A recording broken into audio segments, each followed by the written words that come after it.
Hello दोस्तों, आप सभी का एक बार फिर स्वागत है आपके अपने YouTube चैनल अंकित क्लासेज पे। मैं अंकित किराड़ू आप सभी का एक बार फिर स्वागत करता हूं। दोस्तों, बहुत इंपॉर्टेंट चीज मैं आप लोगों को सिखाने वाला हूं, क्योंकि आपने देखा होगा मैक्सिमम जो प्री एग्जाम हो चाहे मेंस एग्जाम हो, हमारे सामने एक डीआई का नाम आता है, कैश लेट डीआई। कैश लेट डीआई जरूरी नहीं कि वेन डायग्राम के फॉर्म में ही दी गई हो सकता है कोई अलग अंदाज में दी गई हो, लेकिन अगर वेन डायग्राम के अकॉर्डिंग कैश डीआई बनती है तो हम उसको कैसे सॉल्व कर सकते हैं, क्या इसके बेसिक रूल है, क्या इसकी बेसिक चीजें हैं, वो सारी आज हम डिस्कस करने वाले हैं। तो आप सभी दोस्तों से रिक्वेस्ट रहेगी वीडियो के लिंक को शेयर करें ताकि मैक्सिमम स्टूडेंट हमारे साथ में इस लाइव क्लास का हिस्सा बन सके। बहुत इंपॉर्टेंट टॉपिक सिखाने जा रहा हूं दोस्तों, प्लीज एक बार शेयर कर दीजिए।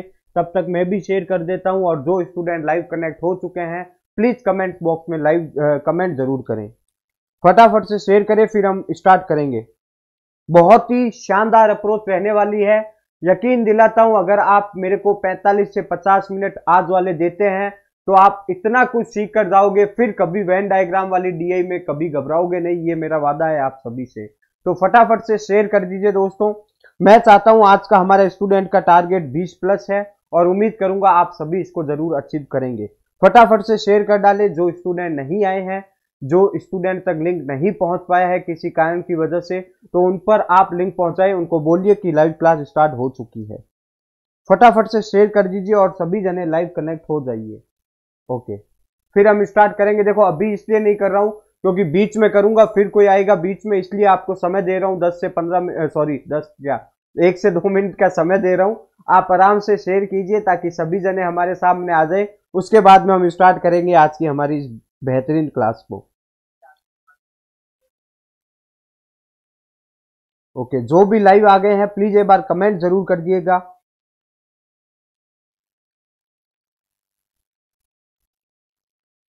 ओके, आर के डांसिंग पंडित जी आ चुके हैं, वेलकम है सभी का।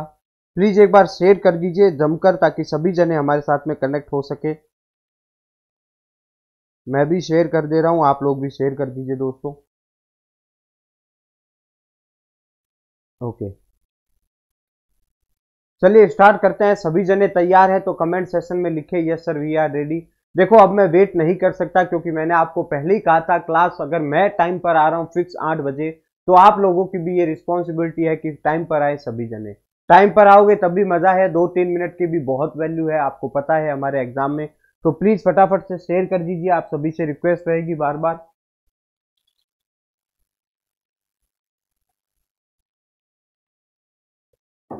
ओके दोस्तों, आई होप अब जो भी है आ चुके होंगे, अब जो आएगा वो बीच में देख लेगा, ठीक है। तो चलिए, देखो वेन डायग्राम आपको पता है, देखो 2 सर्कल वाला आता है वो तो एकदम बना लेगा, कोई भी बना लेगा 2 सर्कल वाला, उसमें कोई ज्यादा वो हार्ड होता नहीं है, हर कोई उसको बना लेता है। लेकिन बात आती है कि सर 3 सर्कल वाले वेन डायग्राम को हम कैसे बनाए, और हमें कैसे पता चलेगा कि कौन सा एरिया किसको रिप्रेजेंट कर रहा है। तो यही सारी चीजें मैं आपको यहां पर सिखाने आया हूं। तो देखना दोस्तों, अब जो चीज मैं लिखा रहा हूं, जो बोल रहा हूं, जो समझा रहा हूं, वो बस समझते रहना। मैंने यहां पर 3 सर्कल ड्रॉ किए, मैंने यहां पर 3 सर्कल ये ड्रॉ कर लिए, ठीक है। उम्मीद करता हूं आप सभी को अच्छे से दिखाई दे रही होगी सारी चीजें। मैंने यहां पर 3 सर्कल ड्रॉ किए, 1 2 3। आपने देखा होगा वेन डायग्राम जब 3 चीजों पर आता है तो इसी अंदाज में आपको वेन डायग्राम बनाना होता है, क्लियर है। ओके, अब समझना ध्यान से। मान लो मैं 3 सब्जेक्ट ले लेता हूं, मैथ मैथ ले लेता हूं, यहां मैथ है, ये इंग्लिश हो गया। बहुत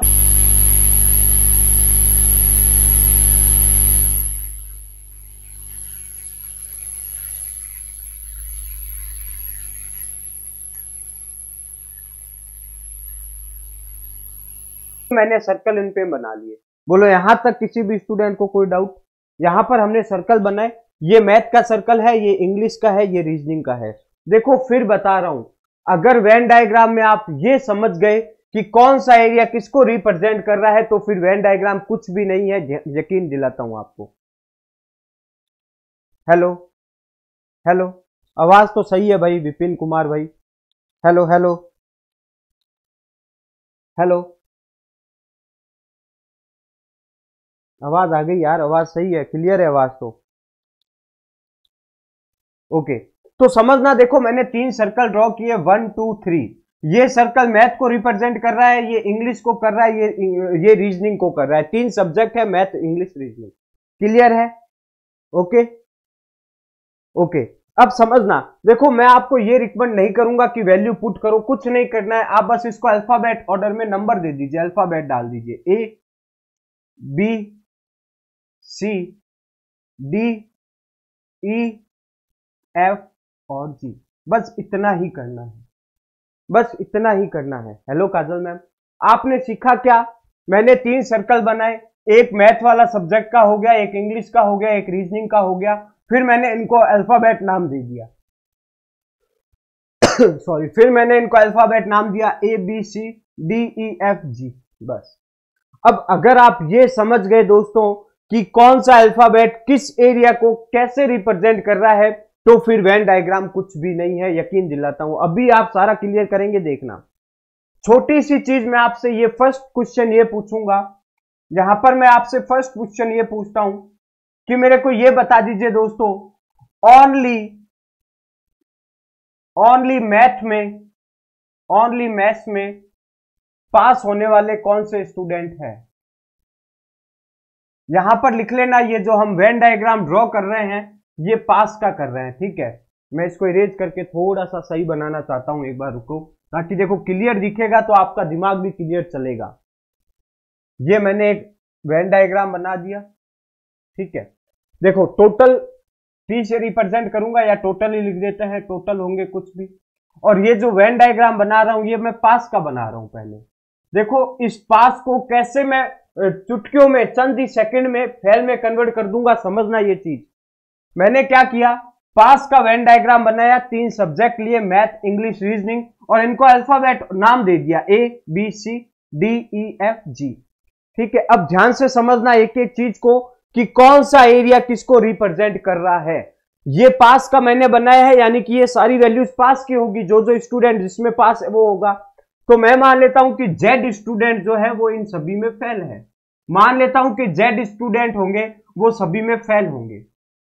भाई ये इतने पास है, भाई ये क्या है, पास ही तो है, A B C D E F G. इसका मतलब जो इसके अलग है, ये जेड क्या है, इनसे अलग है, तो ये इनमें से अलग है, यानी कि ये फेल का हो गया। जेड फेल को रिप्रेजेंट करेगा। यहां तक सभी लोगों को समझ में आ गया दोस्तों मैंने क्या किया, कैसे किया। अब अगर मैं आपसे क्वेश्चन फर्स्ट पूछता हूं यहां पर कि मेरे को ये बता दीजिए कि ओनली मैथ्स में पास होने वाले स्टूडेंट कौन से हैं? देखो पूरा बेसिक से सिखा रहा हूं। अगर मैंने आपसे पूछा, इस पूरे वेन डायग्राम को देखिए, ध्यान से समझिए और आंसर दीजिए कि ओनली मैथ्स में पास होने वाले कितने स्टूडेंट हैं। Very good evening Shivam Pandey. Okay very good, सभी का आंसर आ गया कि ए होगा। क्लियर है? देखो ओनली मैथ्स में पास होने वाले और मैथ्स में पास होने वाले में दोनों में रात दिन का फर्क है, ध्यान रखना। अगर मैं बात कर रहा हूं केवल गणित में पास होने वाले की, तो केवल गणित में पास होने के लिए देखना दोस्तों, ये जो रेड सर्कल से जो मेरा एरिया है, जहां जहां मेरा रेड मार्कर जा रहा है, देखो ये वाला एरिया, ये केवल मैथ का है। तो ये केवल मैथ का है, यानी कि ये कौन रिप्रेजेंट कर रहा है, ए। यानी कि मैं इसके आगे लिख दूंगा कि भैया मेरा आंसर होगा ए, मेरा आंसर हो गया ए। केवल मैथ में पास होने वाले कौन है, ए। क्लियर यहां तक? ओके अब अगर मैं आपसे सेकंड क्वेश्चन पूछता हूं, क्या मैथ्स में पास होने वाले कितने हैं? मैथ्स में पास फटाफट से बताइए कितने हैं। गणित में पास होने वाले स्टूडेंट कौन कौन से हैं, फटाफट से बताएंगे सभी। बिल्कुल अभी स्टार्ट हुई है, एकदम बेसिक से करवा रहा हूं, समझना ध्यान से। मेरे को आंसर दीजिए, मैथ में पास होने वाले कौन कौन से हैं, गणित में पास होने वाले कौन कौन हैं। ओके सबसे पहले मुन्ना भोई का आंसर आया है ए डी ई बी, उनका कहना है ए डी ई बी, ठीक है वेरी गुड। और कोई? ओके अब सभी का आंसर आने लग गया।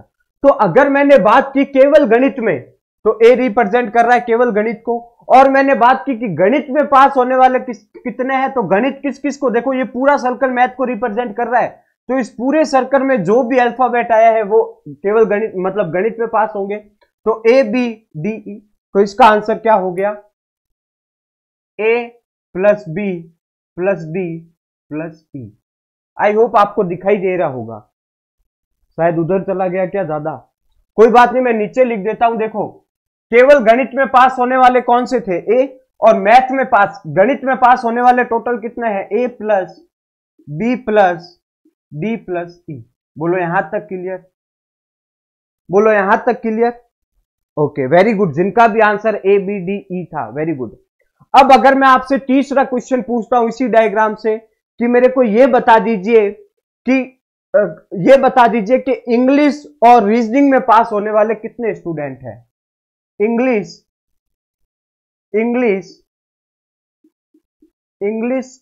एंड रीजनिंग में पास होने वाले कितने स्टूडेंट हैं?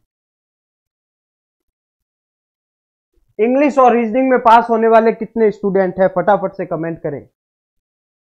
ओके, सब विपिन सर कह रहे हैं सी जी एफ, सुधीर वर्मा का कहना है एफ होगा। ओके, मुन्ना भाई कह रहे हैं D G F E B C. देखते हैं क्या होगा।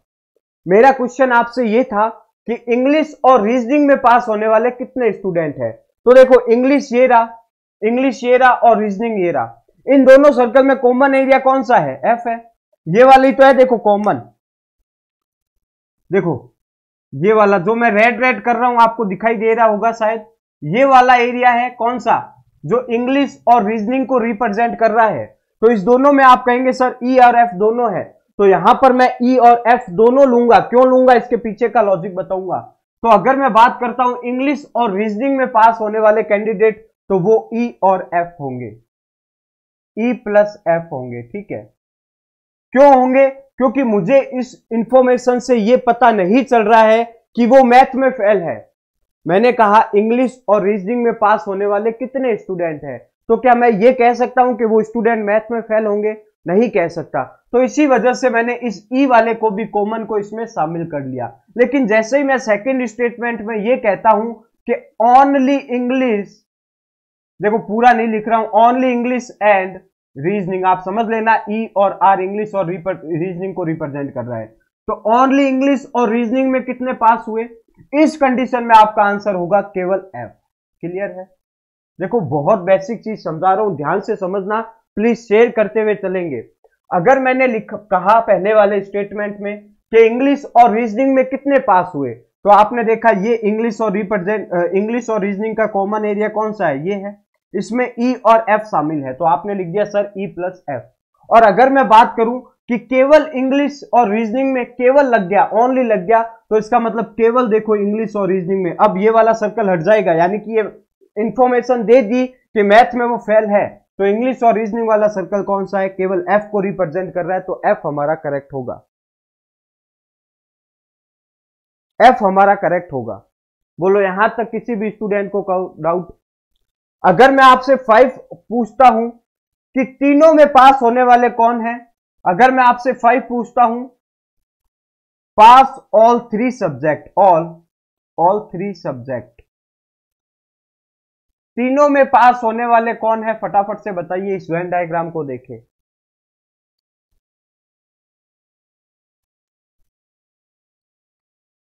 तीनों में पास होने वाले कौन स्टूडेंट है? तो आप एक चीज गौर कर पा रहे हैं, ऑब्जर्व कर पा रहे हैं कि ई जो है वो बीच की वैल्यू है, यानी कि ई सभी सर्कल में कॉमन है। इसका मतलब ई ऐसा इंसान है जो तीनों सब्जेक्ट में पास हो रहा है। तो ऑल 3 सब्जेक्ट में पास होने वाला किसको रिप्रेजेंट कर रहा है? ई को। अरे विपिन भाई एक बार बोल दिया समझ में आ गया भाई, ई होगा, इतना मतलब भावुक मत हो। तो अगर मैं बात करता हूं ऑल 3 सब्जेक्ट की, तो मेरा आंसर आ गया ई। क्लियर है? ठीक है, अब अगर मैं आपसे एक क्वेश्चन और पूछता हूं, यहां पर आई होप आपको दिखाई दे रहा होगा। ठीक है, चलिए 6 नंबर पूछता हूं। Only one subject, only one subject में पास होने वाले स्टूडेंट बताइए फटाफट से। ओनली वन सब्जेक्ट में पास, फटाफट से बताएं।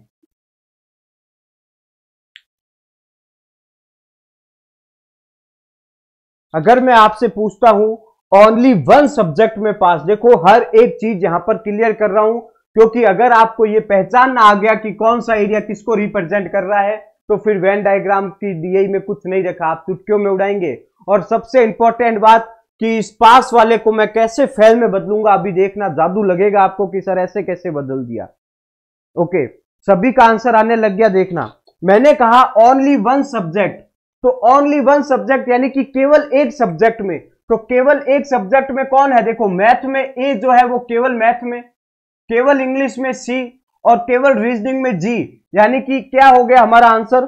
ए प्लस सी प्लस जी, ए प्लस सी प्लस जी। बोलो क्लियर? अगर बात करें ओनली वन सब्जेक्ट में पास, तो ए सी जी हमारा करेक्ट आंसर हो जाएगा, ए सी जी हमारा करेक्ट आंसर हो जाएगा। क्लियर है? ओके,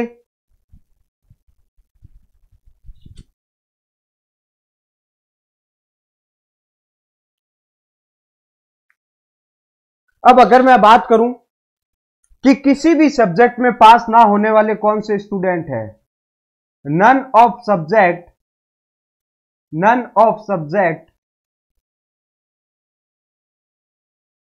पास।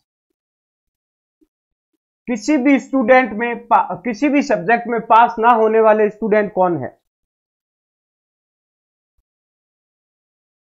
वेरी गुड दोस्तों, यही स्पीड चाहिए। देखना बहुत मजा आएगा। मत देखो, अगर आप पढ़ने वाले हो तो मुझे पढ़ाने में ज्यादा मजा आएगा।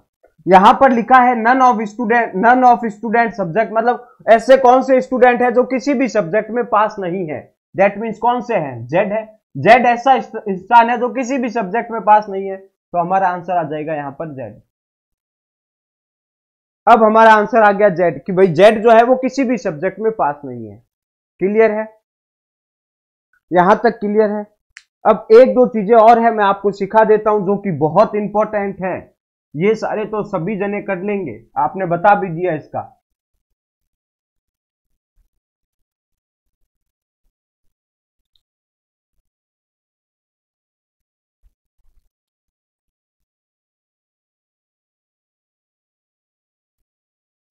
मैंने यहां पर लिखा 8 number, how many student pass both, how many student pass English और रीजनिंग। ये कोई बता देगा तो मैं समझ जाऊंगा कि उसके सारे कंसेप्ट क्लियर है। How many student pass in English और रीजनिंग।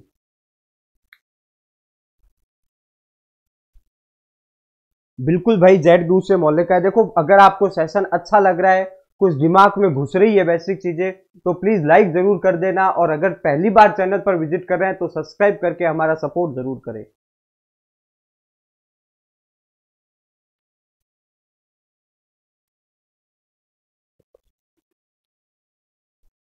देखो, मैंने यही कहा था, मुझे पता है आप गलत आंसर दोगे।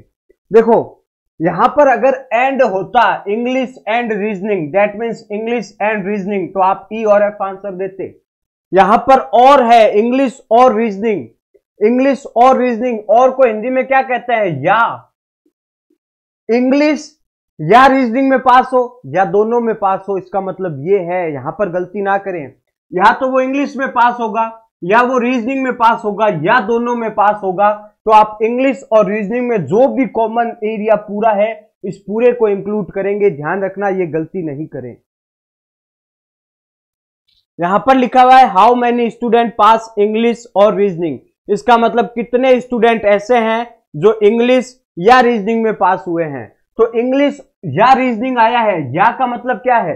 या तो वो इंग्लिश में पास हुए हैं, या वो रीजनिंग में पास हुए हैं, या दोनों में पास हुए हैं। इसका मतलब क्या है?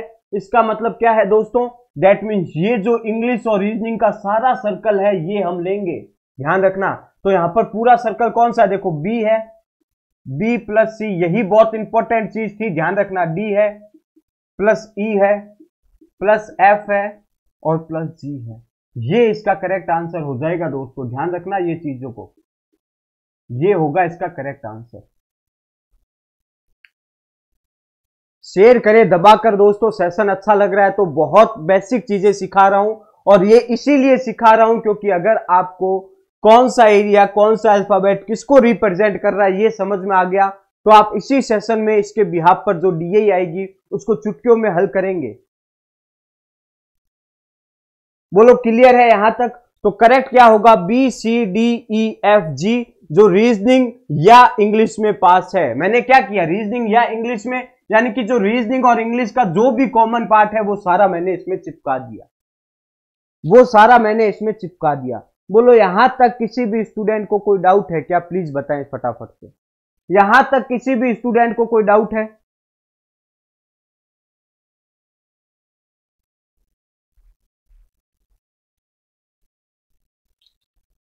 यहां पर एक क्वेश्चन और लिखे, एग्जैक्टली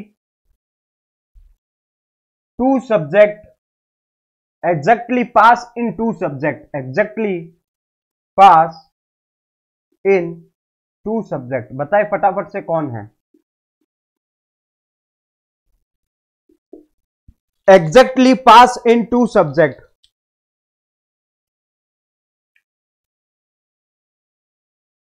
बताए कौन है exactly pass in two subject?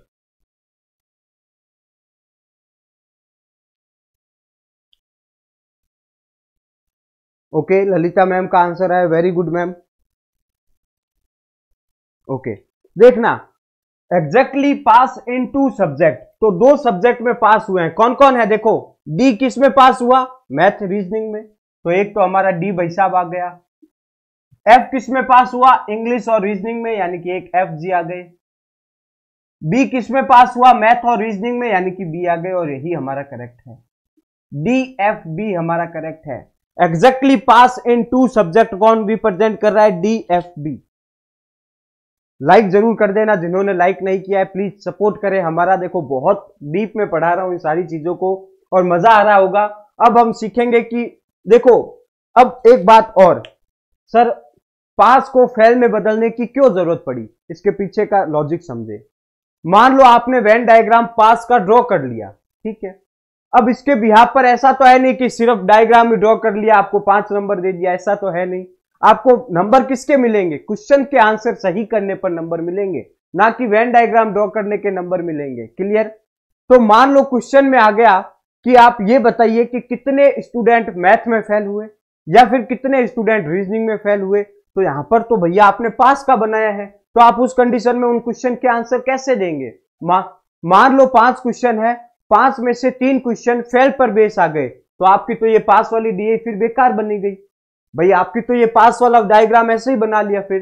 तो इसी वजह से हमें क्या करना है, जो पास वाला है उसको फेल में कन्वर्ट करना है। क्या तैयार है पास वाले वेन डायग्राम को फेल में करने के लिए? उससे पहले ये बताएं कि आपको ये पूरा समझ में आया है नहीं आया, कि कौन सा एरिया किसको रिप्रेजेंट कर रहा है, A B C D E F G और ये जेड। अगर यहां तक समझ में आ गया तो प्लीज कमेंट जरूर करें।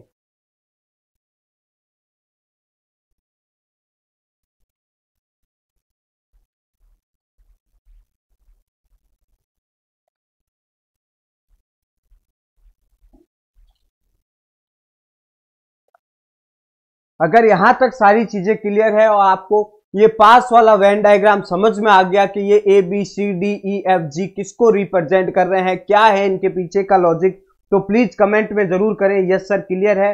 फिर मैं आगे बढ़ूंगा, किसी भी स्टूडेंट को कोई भी डाउट हो तो प्लीज अभी पूछ लेना।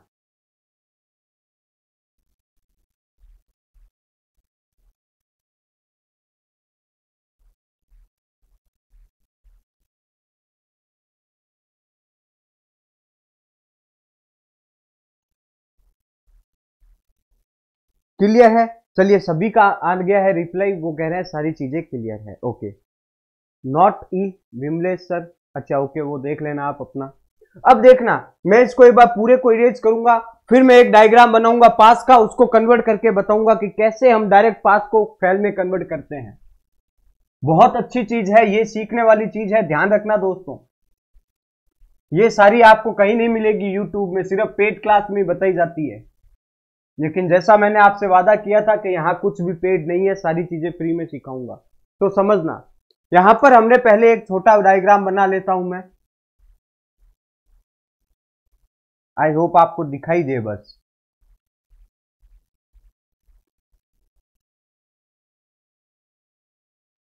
ठीक है, ये पास का बनाया था हमने अभी, और ये भी पास का ही है। यहाँ पर टी टोटल को रिप्रेजेंट कर रहा है, जेड ऐसे इंसान को रिप्रेजेंट कर रहा है जो किसी भी सब्जेक्ट में पास नहीं हुए, ठीक है, यानी कि सभी में फेल हुए। और टी यहाँ पर लिखा A B C D E F और जी। बोलो यहाँ तक किसी भी स्टूडेंट को कोई डाउट? ये दिखाई दे रहा है सभी को? ये दिखाई दे रहा है सभी को? ओके, अब हमें क्या करना है, मैं इस पास वाले को फेल में कन्वर्ट करूंगा। देखना कैसे, चुटकियों में। क्यों करूंगा? क्योंकि मुझे पता है कि अगर इसके बिहाफ पर 5 क्वेश्चन बनेंगे तो उसमें से 2 से 3 क्वेश्चन मुझे फेल वाला 100% पूछेगा, क्योंकि वो चाहता ही आपका टाइम वेस्ट करना है। अगर किसी इंसान को, किसी स्टूडेंट को ये ट्रिक नहीं पता कि हम पास को डायरेक्ट कैसे फेल में बदलें, तो वो क्या करेगा, पहले पूरा फिर एक फेल का डायग्राम बनाएगा, फिर से नया फेल का वेन डायग्राम बनाएगा, फिर आंसर देगा, तो उसमें उसके समय ज्यादा लगेगा। लेकिन मैं यहां पर आपको बताना चाहूंगा कि पास वाले वेन डायग्राम को फेल में कैसे बदलेंगे। समझना ध्यान से। यहां पर भी मैं एक डायग्राम बनाऊंगा, वेन डायग्राम, क्योंकि अब मैं बना रहा हूं किसका? फेल का। अब मैं किसका डायग्राम बना रहा हूं? फेल का।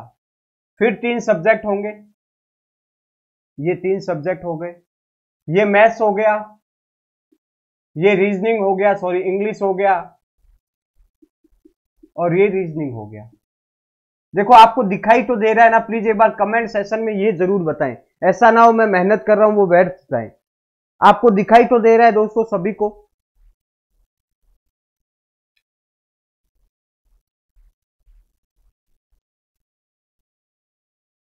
ओके, चलिए, क्लियर दिखाई दे रहा है? देखना, अब एक बात बताओ दोस्तों, ये पास का है और ये फेल का है। यहां पर भी टोटल तो टी ही रहेगा, यहां पर भी टोटल तो टी रहेगा, स्टूडेंट तो टी ही रहेंगे, स्टूडेंट जो है वो तो टी ही रहेंगे। समझ में आ गई बात? समझना। अब देखो, ये जेड किसको रिप्रेजेंट कर रहा था? ये जेड उस इंसान को रिप्रेजेंट कर रहा था, उन स्टूडेंट को रिप्रेजेंट कर रहा था जो किसी भी सब्जेक्ट में पास नहीं हुए। किसी भी सब्जेक्ट में पास नहीं हुए, इसका मतलब तीनों में फेल हुए। तो तीनों में फेल हुए, तो तीनों में फेल हुए, यहां लिख सकता हूं जेड को। एक एक चीज समझते हुए चलना। अगर जेड किसी भी सब्जेक्ट में पास नहीं हुआ, इसका मतलब वो तीनों में फेल हुआ। तो मैंने फेल वाले डायग्राम को बीच में लिख दिया, क्योंकि तीनों सर्कल में कॉमन कौन आ रहा है? जेड, बीच वाले एरिया आ रहा है। जैसे यहां पर ई किसको रिप्रेजेंट कर रहा था? तीनों में पास वाले को।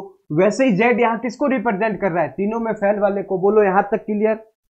यहां तक किसी भी मेरे दोस्त को कोई डाउट? आई थिंक वीडियो चला गया क्या? नहीं, अब सही है। तो यहां तक किसी भी स्टूडेंट को कोई डाउट कि अगर जेड यहां पर सभी में पास नहीं हुआ, अगर जेड सभी विषय में पास नहीं है, इसका मतलब सभी में फेल है, इसका मतलब जेड यहां पर आ गया बीच में। बोलो यहां तक कोई डाउट? प्लीज लाइक जरूर करें दोस्तों, मजा आ जाएगा सेशन में। अब एक बात बताना, अब ये जो ई है ये फेल में कहा जाएगा? देखना, ई किसको रिप्रेजेंट कर रहा था? ई यहां पर किसको रिप्रेजेंट कर रहा था? तीनों सब्जेक्ट में पास होने वाले स्टूडेंट को। ई किसको रिप्रेजेंट कर रहा है? जो तीनों सब्जेक्ट में पास है। इसका मतलब यहां ई किसको रिप्रेजेंट करेगा? जो तीनों सब्जेक्ट में फेल है। जो तीनों सब्जेक्ट में फेल है, यानी कि ई यहां पर बाद में बाहर आ जाएगा। जैसे यहां जेड आया था ना, वैसे यहां पर ई आ जाएगा। जेड किसको रिप्रेजेंट कर रहा था इस वाले डायग्राम में? जो तीनों सब्जेक्ट में फेल है। तो ई किसको रिप्रेजेंट कर रहा है? जो तीनों सब्जेक्ट में पास है। लाइक जरूर करें। देखो मैं नहीं चाहता, देखो यहां पर आपने 2-3 जनों ने डिसलाइक भी कर दिया है। मैं आपसे जरूर कहूंगा कि आप डिसलाइक करें, कोई दिक्कत नहीं है, लेकिन सेशन पसंद ना आए, पूरा देखने के बाद में भी ना आए तो डिसलाइक जरूर करना। आपने देखा जेड को मैंने यहां लिखा, ई यहां पर पास वाले में क्या मतलब था ई का? कि ई उसको रिप्रेजेंट कर रहा है जो तीनों सब्जेक्ट में पास है। तो इसका मतलब यहां पर ई बाहर आ जाएगा। तो ये अगर तीनों में पास है, इसका मतलब ये किसी में फेल नहीं है, तो यहां पर ई आ गया। बोलो जेड और ई में किसी को कोई डाउट? जेड और ई में किसी को भी कोई डाउट है? जेड और ई में किसी को कोई डाउट है दोस्तों? आई होप नहीं होना चाहिए। देखो बहुत इंटरेस्टिंग चीज है, ये ध्यान रखना। अगर ये समझ गए तो आपका इतना समय बचेगा, यकीन दिलाता हूं आपको। कैसे? देखना, अब बात करता है ए की। देखो ये भी मैथ था, मैं पूरा नहीं लिख रहा हूं, इंग्लिश है और रीजनिंग है। ये ए किसको रिप्रेजेंट कर रहा है? ये जो मेरा ए बैठा है ये पास में किसको रिप्रेजेंट कर रहा है? ये रिप्रेजेंट कर रहा है केवल मैथ में पास होने वाले स्टूडेंट को। केवल गणित में पास होने वाले स्टूडेंट को रिप्रेजेंट कर रहा है। तो एक बात बताओ, अगर ए केवल गणित में पास हुआ, दैट मीन्स वो इंसान इंग्लिश और रीजनिंग में फेल हुआ होगा। समझ रहे बात को? अगर ये ए केवल गणित में पास हुआ है, इसका मतलब ये ए रीजनिंग और इंग्लिश में फेल हुआ होगा। तो रीजनिंग और इंग्लिश में फेल, कॉमन एरिया ये, यानी कि ए मेरा यहां आ जाएगा। समझ में आ गई चीज? समझ में आ गई चीज? बहुत मजा आएगा देखना दोस्तों। अगर ए केवल गणित में पास हुआ है, इसका मतलब वो मैथ और रीजनिंग में फेल हुआ है। तो मैथ और रीजनिंग में फेल हुआ है, यानी कि मैथ और रीजनिंग दोनों, तो दोनों वाला सर्कल एरिया कौन सा है? ए यहां पर आ जाएगा।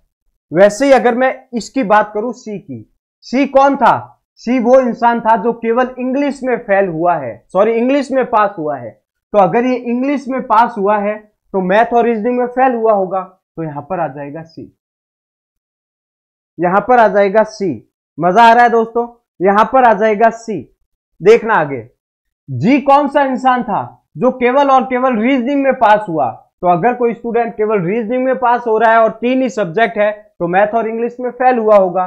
तो मैथ और इंग्लिश में फेल वाला एरिया कौन सा है? ये है, तो जी आ जाएगा यहां। देखो यहां से मैंने पास से डायरेक्ट फेल में कन्वर्ट कर दिया, कुछ भी नया नहीं किया।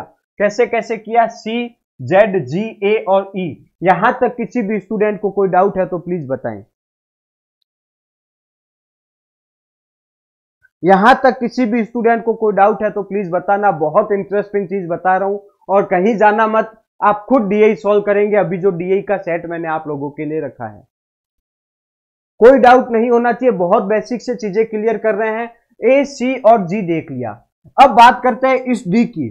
ये डी यहां पर किसको रिप्रेजेंट कर रहा था? ये डी यहां पर रिप्रेजेंट कर रहा था केवल मैथ और रीजनिंग में पास होने वाले स्टूडेंट को, केवल मैथ और रीजनिंग में पास होने वाले स्टूडेंट को। अब एक बात बताओ, अगर ये इंसान केवल मैथ और रीजनिंग में पास है, इसका मतलब इंग्लिश में फेल है, केवल इंग्लिश में फेल है।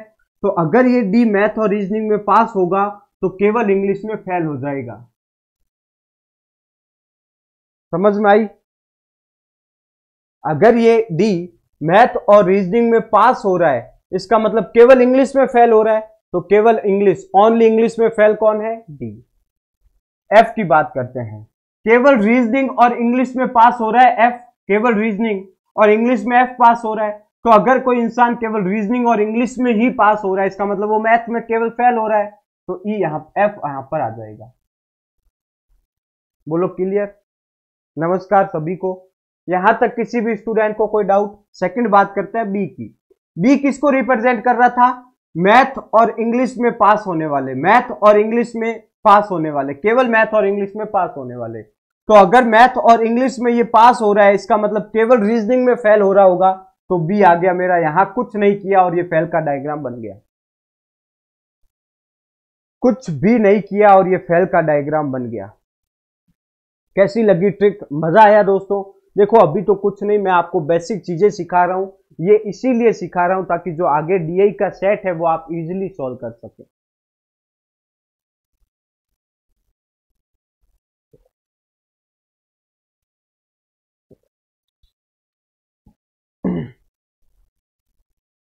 मजा आया होगा दोस्तों। बहुत इंटरेस्टिंग चीज है। ये पास का बनाया, इससे मैंने इसको कन्वर्ट कर दिया, कोई बड़ी बात नहीं है। क्यों किया? क्योंकि मुझे 100% पता है कि अगर वेन डायग्राम के बिहाफ पर डीआई बनती है कैसलेट, तो उसमें 5 में से 2 से 3 क्वेश्चन मेरे को अगर पास का दिया हुआ है सारा डेटा, तो फेल का क्वेश्चन पूछेगा, और अगर फेल का डेटा दिया हुआ है तो मुझे पास का पूछेगा।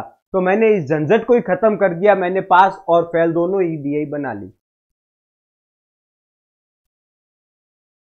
क्लियर है? देखो एक बार फटाफट से क्विक रिवीजन करते हैं।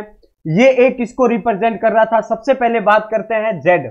जेड यहां पर कौन थे? जो सभी विषय में पास, जो किसी भी विषय में पास नहीं हुए, यानी कि सभी में फेल हुआ। तो सभी में फेल हुआ तो यहां पर कॉमन सभी में फेल वाले कौन है? जेड है। तो ये कॉमन एरिया में मैंने जेड को रख दिया। ई किसको रिप्रेजेंट कर रहा था? जो सभी सब्जेक्ट में पास हुआ है, सभी सब्जेक्ट में पास हुआ है, यानी कि ये किसी में भी फेल नहीं हुए। तो किसी में फेल नहीं हुए तो ई यहां पर आ गया मेरा। ई मेरा कहां पर आ गया? ई मेरा यहां पर आ गया। ई यहां पर लिख लीजिएगा, ठीक है? ई मेरा यहां पर आ गया। ए की बात करते हैं। ए रिप्रेजेंट कर रहा था किसको? जो केवल गणित में पास हुए हैं। अगर ए केवल गणित में पास हुआ है, इसका मतलब रीजनिंग और इंग्लिश में फेल हुआ होगा। तो रीजनिंग और इंग्लिश में फेल वाला कौन सा है, ये रहा। तो ए को मैंने यहां लिख दिया, ए को मैंने यहां चिपका दिया। आई होप क्लियर है। आगे देखते हैं सी। सी किसको रिप्रेजेंट कर रहा था, केवल इंग्लिश में पास वाले को। तो अगर कोई इंसान केवल इंग्लिश में पास है, डेट मीन्स वो मैथ और रीजनिंग में फेल हुआ होगा। तो मैथ और रीजनिंग का फेल वाला कॉमन एरिया कौन सा है, सी, ये रहा, यहां आ जाएगा। वैसे ही जी की बात करें, जी अगर केवल रीजनिंग में पास हो रहा है, इसका मतलब जी मैथ और इंग्लिश में फेल हुआ होगा। तो मैथ और इंग्लिश में जी को मैंने फेल करवा दिया। अब बात करते हैं डी की। तो डी किसको रिप्रेजेंट कर रहा है, डी रिप्रेजेंट कर रहा है मैथ और रीजनिंग, केवल मैथ और रीजनिंग में पास होने वाले। तो अगर ये डी केवल मैथ और रीजनिंग में पास हो रहा है, इसका मतलब इंग्लिश में फेल हो रहा होगा। तो डी यहां पर आ गया, डी यहां पर आ गया। केवल इंग्लिश में कौन फेल हो रहा है, डी फेल हो रहा है। और वैसे ही सी, एफ की बात करें, एफ रीजनिंग और इंग्लिश में पास हो रहा है, केवल रीजनिंग और इंग्लिश में पास हो रहा है, यानी कि गणित में फेल हो रहा है। तो केवल गणित में फेल, एफ यहां पर। बी की बात करें, मैथ और इंग्लिश में केवल बी, भाई मैथ और इंग्लिश में पास हो रहा है बी, इसका मतलब रीजनिंग में फेल हो रहा होगा। तो बी को यहां लिख दिया, बस यही है और कुछ नहीं। क्लियर हो रहा है या नहीं हो रहा है, प्लीज एक बार कमेंट सेक्शन में लिखे। यहां तक मेरे किसी भी स्टूडेंट को कोई डाउट है तो बताएं। सारा क्लियर हो गया। ये पास वाला डायग्राम बनाया, कौन सा एरिया किसको रिप्रेजेंट कर रहा है ये बताया। इससे ही मैंने डायरेक्ट कन्वर्ट करके फेल का भी डायग्राम बना लिया। क्लियर यहां तक। अब सीधा क्वेश्चन की ओर मूव ऑन करेंगे। एक ही सेट है, आराम से पढ़िएगा। 2 मिनट का समय दूंगा, 1-1.5 मिनट का आपको समय दिया जाएगा, आराम से सॉल्व करना। फिर मैं बताऊंगा क्या अप्रोच है उस क्वेश्चन को सॉल्व करने की।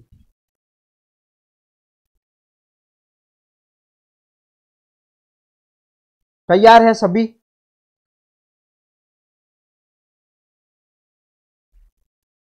ओके। तो दोस्तों इसको मैं पहले इरेज कर देता हूं। देखो मैं मैथ रीजनिंग और सॉरी क्या कहता है, रीजनिंग नाम आ रहा है, हिंदी और इंग्लिश दोनों में लेके आया हूं डीआई। तो आप अच्छे से देखना ताकि हिंदी वाला भी समझ सके और इंग्लिश वाला भी समझ सके। ओके जस्ट वेट, बैक कर देते हैं। ओके, आई होप आपको ये डीआई दिखाई दे रही होगी दोस्तों। देखो मैं साइड में हो जाता हूं थोड़ा, आपको ये दिखाई दे रहा होगा सभी दोस्तों को।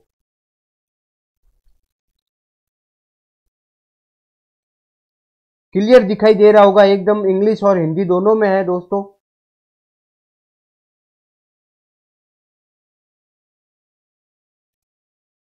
डीआई को आराम से रीड करें और समझे क्या है।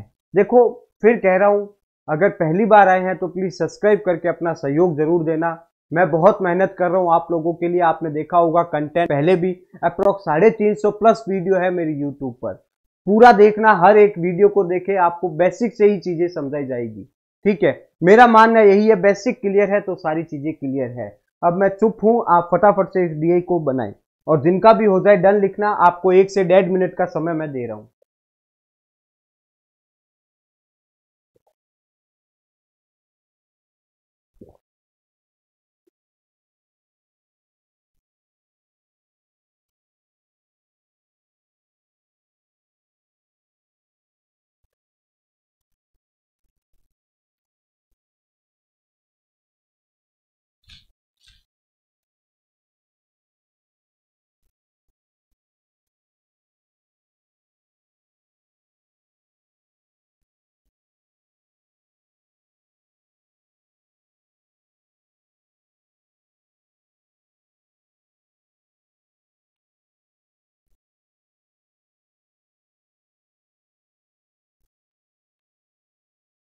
क्वेश्चन छोड़िए एक बार, शिवम भाई आप ये बताइए कि ये बना या नहीं बना, मेरे को तो ये बताइए एक बार।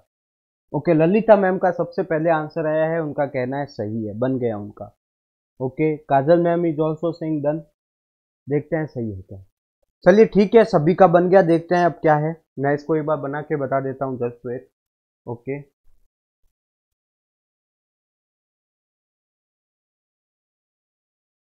ओके देखो दोस्तों, इसको सॉल्व करते हैं फटाफट से। 1500 छात्र एसबीआई क्लर्क परीक्षा में शामिल हुए, जिसमें 3 विषय शामिल है, गणित, अंग्रेजी और रीजनिंग। समझ में आ गया, 3 सब्जेक्ट है और वेन डायग्राम है। अब आप बोलोगे कि सर हमें कैसे पता चलेगा कि इसमें वेन डायग्राम बनाना है।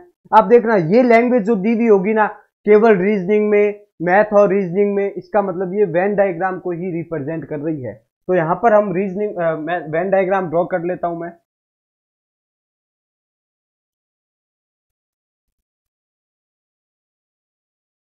अरे यार गलत बन गया 10 to 8 कोई बात नहीं, मैं सही बना लेता हूँ।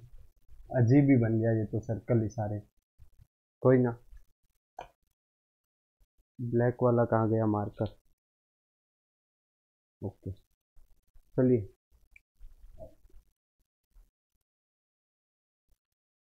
फिर गलत बन गया, क्या हो रहा है यार? 1 मिनट रुकना है। देखो आराम से बनाते हैं। ये एक सर्कल, ये 2 सर्कल, और ये 3 सर्कल। क्लियर है? सब्जेक्ट लिख लेते हैं, मैथ्स है, मैथ्स, इंग्लिश और रीजनिंग। ठीक है, टोटल लिख देते हैं यहाँ पर, कितने हैं? 1500 है। टोटल कितना है? 1500 है। बोलो यहाँ तक कोई डाउट किसी को भी? अब जो चीज मैं बता रहा हूँ वो समझना ध्यान से, जो चीज मैं आपको सिखाना चाहता हूँ वो समझना ध्यान से। यहाँ पर सबसे पहले आपकी निगाहें वहां जानी चाहिए कि मुझे ये बीच वाला जो है ना ये मिल जाए। और बीच वाला किसको रिप्रेजेंट करेगा? पहले ये मैं पास वाला डायग्राम बना रहा हूं, तो बीच वाला किसको रिप्रेजेंट करेगा? जो तीनों सब्जेक्ट में पास होंगे। तो आप एक बार अपनी नजर घुमाए क्वेश्चन में कि तीनों सब्जेक्ट में पास होने वाले स्टूडेंट कौन रिप्रेजेंट कर रहा है। अगर आप सबसे लास्ट वाली लाइन रीड करते हैं तो आप ये देखते हैं तीनों विषय में 206 विद्यार्थी उत्तीर्ण हुए। यानी कि 206 विद्यार्थी कौन है? जो तीनों सब्जेक्ट में उत्तीर्ण हुए। यानी कि जो मिड वाली वैल्यू है वो कितनी है? 206। मिड वाली वैल्यू कितनी है? 206। ठीक है, आगे बढ़ते हैं। अब हम लाइन टू लाइन रीड करेंगे और इसमें पुट करेंगे वैल्यू को। फर्स्ट लाइन कहती है, जिसमें अंग्रेजी और रीजनिंग है। ठीक है, 190 विद्यार्थी केवल गणित में उत्तीर्ण हुए। तो 190 विद्यार्थी ओनली मैथ में, ओनली मैथ वाला सर्कल ये है, ये वाला सर्कल है, तो 190 आ जाएंगे यहां पर। क्लियर? आगे देखना क्या कहता है। आगे बोलता है 180 विद्यार्थी केवल इंग्लिश में उत्तीर्ण हुए। केवल इंग्लिश में उत्तीर्ण हुए यानी कि ये वाला सर्कल को रिप्रेजेंट कर रहा है, ये वाले एरिया को। तो 180 केवल इंग्लिश में उत्तीर्ण हुए, केवल इंग्लिश में पास हुए 180 जने।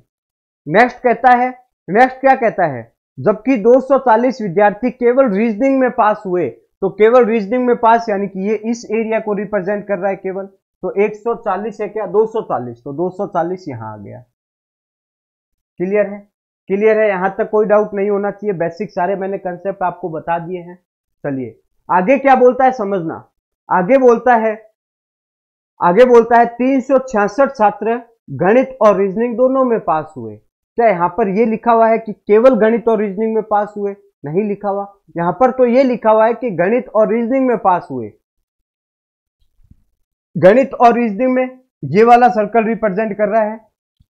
लेकिन यहां पर अगर ये दिया हुआ होता कि केवल गणित और रीजनिंग में पास हुआ तो मैं डायरेक्ट यहां पर वैल्यू पुट करता। लेकिन यहां पर बोल रहा है कि गणित और रीजनिंग में पास हुए, इसका मतलब ये 206 भी इसमें सम्मिलित है। तो 366 में से मैं इस 206 को पहले जो इस सर्कल में कॉमन आ रहा है इसको लेस कर दूंगा। तो 366 माइनस 206, तो कितना आएगा? 6 और 1, 160।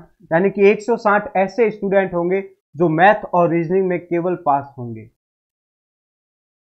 समझ में आ गई ये चीज? ये चीज आपके क्लियर है? वैसे ही अगर हम देखें, वैसे ही अगर हम देखें तो ये कह रहा है 346 छात्र रीजनिंग और अंग्रेजी दोनों में पास हुए। तो रीजनिंग और अंग्रेजी यानी कि ये वाला एरिया रिप्रेजेंट कर रहा है। तो रीजनिंग और अंग्रेजी में पास हुआ है, केवल तो लिखा हुआ नहीं है, इसका मतलब ये 206 इसमें भी ऐड हुए हुए हैं। तो 346 में से 206 लेस कर दीजिए। तो 346 माइनस 206, तो कितना आ जाएगा दोस्तों? ये 4, ये 1, 140। तो 140 यहां लिख देंगे। क्लियर? समझ में आ रही है कैसे बनाना है? क्लियर? ओके, आगे क्या बोलता है? जबकि 326 विद्यार्थी गणित और अंग्रेजी दोनों में उत्तीर्ण हुए। तो गणित और अंग्रेजी यानी कि ये वाला एरिया रिप्रेजेंट कर रहा है। यहां पर भी अगर केवल अंग्रेजी और गणित बोलता तब मैं डायरेक्ट लिखता, लेकिन अंग्रेजी और गणित बोला है यानी कि 206 इसमें भी ऐड है। तो 326 माइनस 206, 326 माइनस 206, तो 6, 2, 1, तो 120 यहां पर आ गए। 120 यहां पर आ गए। बोलो यहां तक किसी को कोई डाउट? कितने स्टूडेंट ने सेम ऐसे ही बनाया था वेन डायग्राम? अब बात करते हैं कि जो वो हमने क्या देखा था, हमने Z लिखा था यहां पर। अब यहां पर Z की वैल्यू क्या आएगी? आप इस सर्कल का ऐड करें, सभी सर्कल में जो भी वैल्यू है उसको टोटल करें, उस टोटल को 1500 में से लेस कर दे, तो वो वाले कैंडिडेट आपके सामने आएंगे, वो स्टूडेंट की संख्या आपके सामने आएगी जो इन तीनों सब्जेक्ट में फेल हुए हैं। तो देखो मेरे पास पहले से इनका ऐड किया हुआ है, तो मैं समय बर्बाद नहीं करूंगा, मैं डायरेक्ट यहाँ पर वैल्यू पुट कर दूंगा जिससे आपको पता चले। मैं यहाँ पर डायरेक्ट वैल्यू 264, तो Z की वैल्यू यहाँ 264 होगी। अब ये कैसे आई आपको बता देता हूं। इन सभी सर्कल का ऐड करना है, 190, 120, 180, 160, 206, 140, 240। इनको ऐड करने के बाद टोटल 1500 में से लेस कर देना, तो ये Z की वैल्यू आ जाएगी। और Z किसको रिप्रेजेंट कर रहा है, जो किसी भी सब्जेक्ट में पास नहीं हुए, यानी कि तीनों में फेल हुए हैं। क्लियर, बन गया ये डायग्राम। अब देखो मैं आपको एक बार क्वेश्चन बताता हूं, इसके बिहाफ पर जो क्वेश्चन है वो देखना, इसके बिहाफ पर जो क्वेश्चन है वो देखें आप, जस्ट वेट। देखो क्वेश्चन क्या है, कितने छात्र गणित में फेल हुए, तो गणित में फेल हुए, गणित में फेल हुए, इसका मतलब हमें यहां पर फेल वाला भी साथ ही साथ बनाकर चलना पड़ेगा, हमें यहां पर फेल वाला वेन डायग्राम भी बनाकर चलना पड़ेगा। तो डायरेक्ट बना दीजिए, कोई दिक्कत ही नहीं है, कोई दिक्कत नहीं है, अभी हम बनाएंगे। मैं एक बार क्वेश्चन हटा देता हूं दोस्तों, क्वेश्चन एक बार हटा देता हूं, ओके। तो अब इसको ही, इस वेन डायग्राम को ही मैं फेल में कन्वर्ट करने वाला हूं, ठीक है। मैंने सारी चीजें आपको बताई दी है कैसे कन्वर्ट करना है, देखना। अब मैं फेल में कन्वर्ट करूंगा तो फिर 3 सर्कल बनेंगे। ऐसा क्यों कर रहा हूं, क्योंकि जैसे ही मैंने फर्स्ट क्वेश्चन को देख लिया वो फेल का पूछ रहा है, तो पास वाला को तो मेरे को रखना ही पड़ेगा, क्योंकि हो सकता है कुछ चीजें पास से पूछे, कुछ फेल से पूछे। तो यहां पर भी मैथ्स है, ये इंग्लिश है और ये रीजनिंग है। क्लियर, क्लियर है दोस्तों यहां तक, ओके। तो यहां पर अब देखना, समझना, अब यहां पर चीजों को समझना ध्यान से। यहां पर अगर हम बात करें दोस्तों, यहां पर Z किसको रिप्रेजेंट कर रहा था, जो तीनों सब्जेक्ट में फेल हुए हैं। तो तीनों सब्जेक्ट में फेल हुए हैं, किसी भी सब्जेक्ट में पास नहीं हुए, इसका मतलब तीनों में फेल हुए, तो Z यहां पर आ जाएगा, यानी कि 264 इस बीच वाली वैल्यू में आ जाएगी। ये डायग्राम मैं बना रहा हूं फेल का, टोटल यहां पर भी 1500 ही है, ध्यान रखना, टोटल स्टूडेंट तो 1500 ही है। ये 190 किसको रिप्रेजेंट कर रहा है, केवल गणित में पास होने वाले को। तो अगर ये केवल 190 गणित में पास हुए हैं, इसका मतलब वो इंग्लिश और रीजनिंग में फेल हुए होंगे, तो 190 आ जाएगा यहां पर, क्योंकि इंग्लिश और रीजनिंग का कॉमन पार्ट ये है। क्लियर, 180 स्टूडेंट ऐसे थे जो केवल इंग्लिश में पास हुए, तो इंग्लिश में केवल पास हुए, इसका मतलब मैथ और रीजनिंग में फेल हुए, तो मैथ और रीजनिंग में फेल, यानी कि 180 आ जाएगा मेरा यहां पर। अब बात करते हैं इसकी 240 की। 240 कैसे स्टूडेंट है जो केवल रीजनिंग में पास हुए, तो अगर केवल रीजनिंग में 240 पास हुए, यानी कि मैथ और रीजनिंग में 240 फेल हुए होंगे। 240, बोलो यहां तक किसी भी स्टूडेंट को कोई डाउट है क्या, यहां तक किसी भी मेरे दोस्त को कोई डाउट है क्या।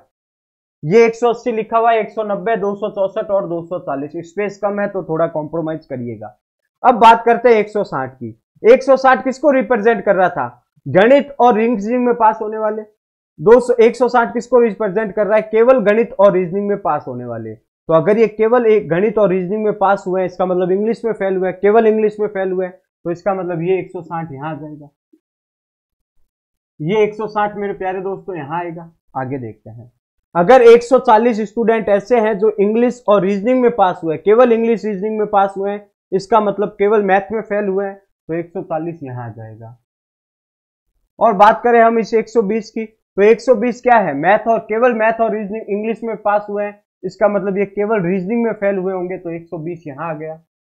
ठीक है, अब ये जो ई बीच वाली वैल्यू क्या थी, 260 क्या है, तीनों सब्जेक्ट में पास हुए हैं, तो ये तीनों सब्जेक्ट में पास हो गए, इसका मतलब किसी में भी फेल नहीं हुए, तो ये ई आ जाएगा बाहर 206। और ये मैंने पास वाले को फेल में कन्वर्ट कर दिया।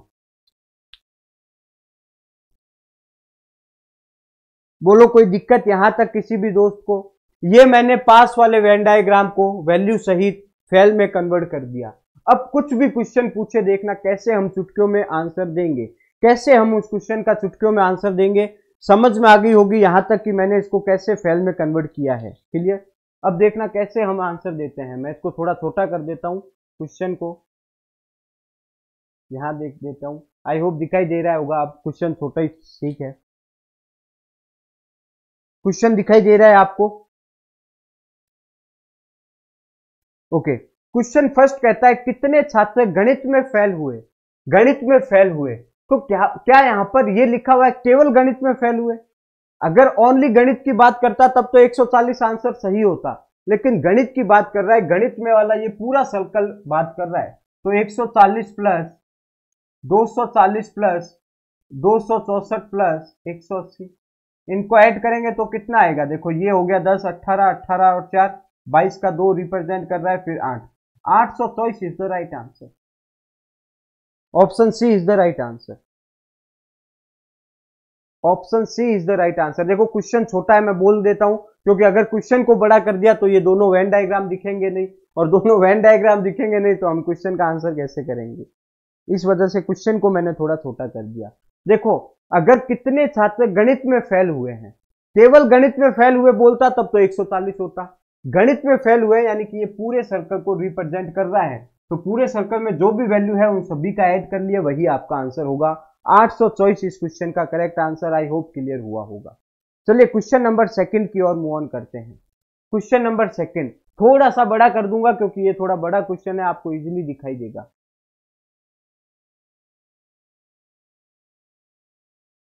देखो क्वेश्चन नंबर सेकंड आपको दिखाई दे रहा होगा, आई होप। देखो कुछ नहीं किया मैंने, सिर्फ पास वाला डायग्राम बनाया, उसको फेल में कन्वर्ट किया।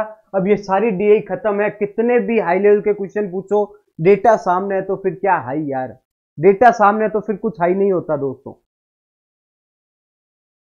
देखो क्वेश्चन क्या कहता है, फटाफट से पहले आप लोग आंसर दीजिए इस क्वेश्चन का, फिर मैं बताऊंगा क्या है।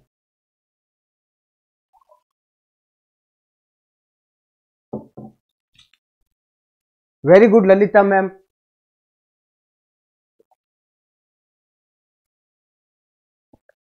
क्वेश्चन कहता है केवल गणित में पास हुए छात्रों का केवल अंग्रेजी में फेल हुए छात्रों से अनुपात बताइए। तो केवल गणित में पास कितने हुए?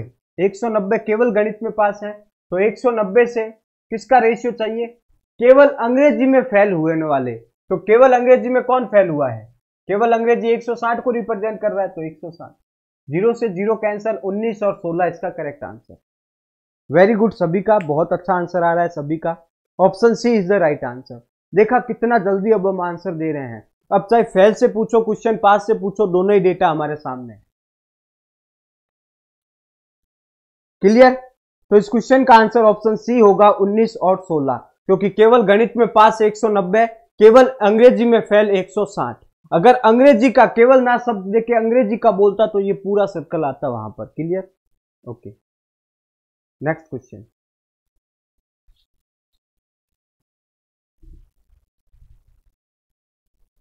एक बार नेक्स्ट क्वेश्चन देखना, दिख रहा है क्या आपको?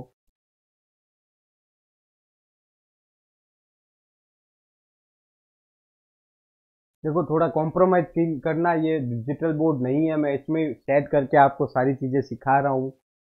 हालांकि डिजिटल बोर्ड होता तो थोड़ा और अच्छा होता आप लोगों के लिए, लेकिन क्या करें, वो अभी एफर्ट नहीं कर पाते उतना। तो यहाँ पर समझ में आ गया। देखो 3 नंबर क्वेश्चन क्या कहता है, अंग्रेजी में पास हुए छात्रों की संख्या ज्ञात कीजिए। अंग्रेजी में पास हुए छात्रों की संख्या ज्ञात कीजिए। तो अंग्रेजी में कितने छात्र पास हुए? क्या आपसे ये पूछा कि केवल अंग्रेजी का बताओ? अगर केवल अंग्रेजी का बताते तो 180 आंसर होता, लेकिन अंग्रेजी बोला है, डेट मीन्स ये पूरे सर्कल की बात कर रहा है, तो हम इसको ऐड कर देंगे। तो 180 प्लस 120 प्लस 206 प्लस 140, इसको ऐड कर दीजिए, वही आपका आंसर होगा। 6 आ गया, ये 8 और 2 10, 10 4 14, ये 1 हो गया, 2 2 4 5 6, 646, 646 इज द राइट आंसर। तो 646 ऐसे स्टूडेंट है जो अंग्रेजी में पास हुए हैं। क्लियर है चीजें यहां तक? क्लियर? किसी भी स्टूडेंट को कोई डाउट यहां तक? अगर यहां केवल अंग्रेजी का बोलता तब तो मैं 180 आंसर देता, लेकिन अंग्रेजी का, इंग्लिश का बोल रहा है, यानी कि ये पूरे सर्कल की बात कर रहा है, तो 646 is the right answer. Next question, question number 4।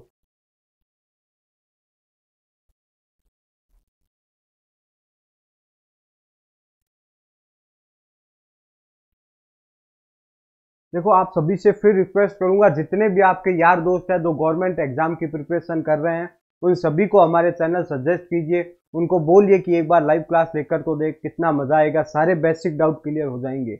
और मेरा मानना यही है, जिस इंसान के बेसिक चीजें क्लियर है वो फिर घबराएगा नहीं, चाहे कितना ही बड़ा क्वेश्चन क्यों ना आए। और अगर बेसिक ही हमारा क्लियर नहीं है तो फिर हम बड़े क्वेश्चन को भी नहीं कर पाएंगे। ओके, कितने छात्र अंग्रेजी और रीजनिंग में फेल हुए? कितने छात्र अंग्रेजी और रीजनिंग में फेल हुए? फटाफट से बताएं, अच्छा क्वेश्चन है। ओके, ललिता मैम का आया है 454। देखो, कितने छात्र अंग्रेजी रीजनिंग और रीजनिंग में फेल हुए? क्या यहाँ पर केवल अंग्रेजी और रीजनिंग दिया? नहीं दिया, अंग्रेजी और रीजनिंग का पूछा है, तो इंग्लिश और रीजनिंग, तो इंग्लिश और रीजनिंग में ये दोनों सर्कल आ रहे हैं, ठीक है। ये वाला देखो, ये पूरा एरिया कवर हो रहा है यहाँ पर, ये वाला जहां जहां मेरा मार्कर चल रहा है। तो इंग्लिश और रीजनिंग में फेल कितने हुए? देखो 264 प्लस 190, तो यहाँ पर कितना आ जाएगा? 4, 9 और 6 कितना हो गया? 15, 1 कैरी रहा, ये कितना हो गया? 4, तो 454 is the right answer. Clear? क्यों हुआ मैं फिर बता देता हूं दोस्तों, क्योंकि यहां पर केवल इंग्लिश और रीजनिंग में अगर पूछता कि केवल इंग्लिश और रीजनिंग में कितने फेल हुए, तब तो 190 आंसर होता। इसने केवल यूज नहीं किया, इसने कहा कि इंग्लिश और रीजनिंग में फेल हुए, तो 264 भी कॉमन है, तो इसको भी शामिल करना पड़ेगा। तो 264 प्लस 190 यानी कि 454। क्लियर हो रहा है यहां तक? आकांक्षा मैम वेरी ओके, सभी का सही है, 454 is the right answer. Clear? Last question देखते हैं इस डीआई का क्या है। ये एक ही सेट रखा है क्योंकि मेरा टारगेट आपको समझाना था इसमें, और कुछ नहीं।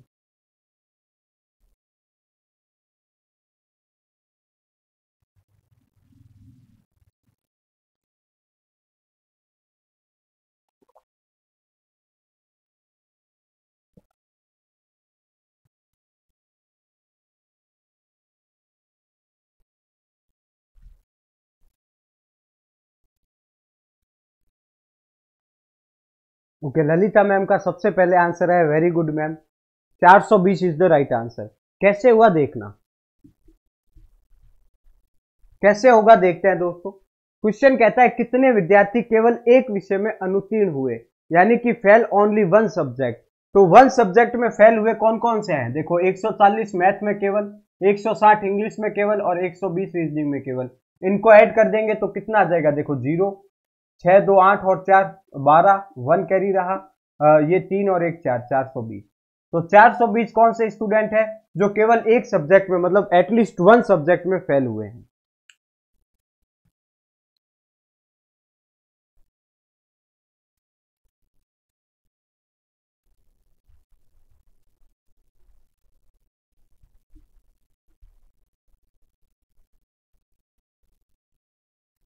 क्लियर? तो दोस्तों ये एक डीआई का सेट था, आपने देखा कितना मजा आया आपको। मतलब अब क्या डाउट है कुछ भी वेन डायग्राम की डीआई में?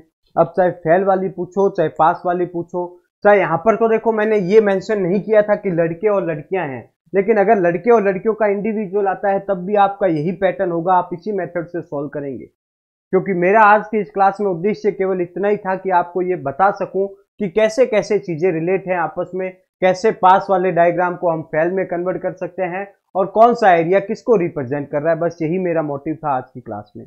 तो कैसी लगी क्लास, प्लीज एक बार कमेंट करें फटाफट से। कैसी लगी आज की हमारी इस क्लास? मजा आया दोस्तों?